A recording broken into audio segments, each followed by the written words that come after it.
H. Holmes, born May 16, 1861, Gilmandan, New Hampshire, U.S. died May 7, 1896, Philadelphia, Pennsylvania was an American swindler and confidence trickster who is widely considered the country's first-known serial unaliver. Mudgett was born into a wealthy family and showed signs of high intelligence from an early age. Always interested in medicine, he allegedly trapped animals and performed surgery on them. Some accounts of his life even suggest that he unalived a childhood playmate. Mudgett attended medical school at the University of Michigan, where he was a mediocre student. In 1884, he was nearly prevented from graduating when a widowed hairdresser accused him of making a false promise of marriage to her. In 1886, Mudgett moved to Chicago and took a job as a pharmacist under the name Dr. H. Holmes. Soon afterward, he apparently began unaliving people in order to steal their property. The house he built for himself, which would become known as Unaliving Castle, was equipped with secret passages, trapdoors, soundproof rooms, doors that could be locked from the outside,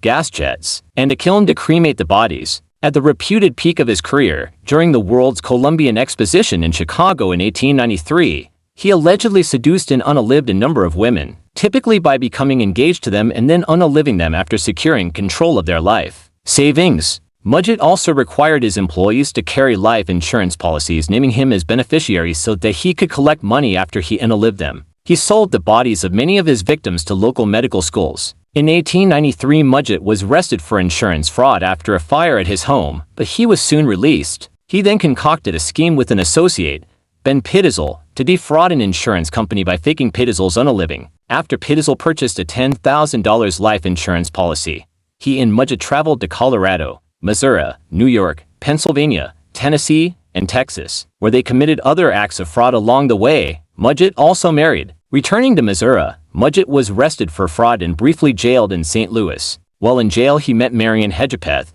a career criminal who agreed to help Mudgett in the insurance scheme with Pittizel. Meanwhile, Pittizel moved to Philadelphia and opened a fake patent office to swindle inventors. After his release from jail, Mudgett traveled to Philadelphia and unalived Pittizel. He then convinced Pittizel's widow, who had been aware of her husband's involvement in the insurance scheme, that her husband was still alive, later giving her $500 of the money he collected. Worried that some of Pittizel's 5 children might alert the authorities, Mudgett unalived 3 of them. Insurance investigators were alerted to the fraud by Hedgepeth, and Mudgett was arrested in Boston, Massachusetts. In 1894, he was tried in Philadelphia for the unaliving of Pittizel and was sentenced to be unalived. Mudgett confessed to 27 unalivings. He later increased the total to more than 130, though some researchers have suggested that the real number exceeded 200. Mudgett sold his story to the Hearst Corporation for $10,000.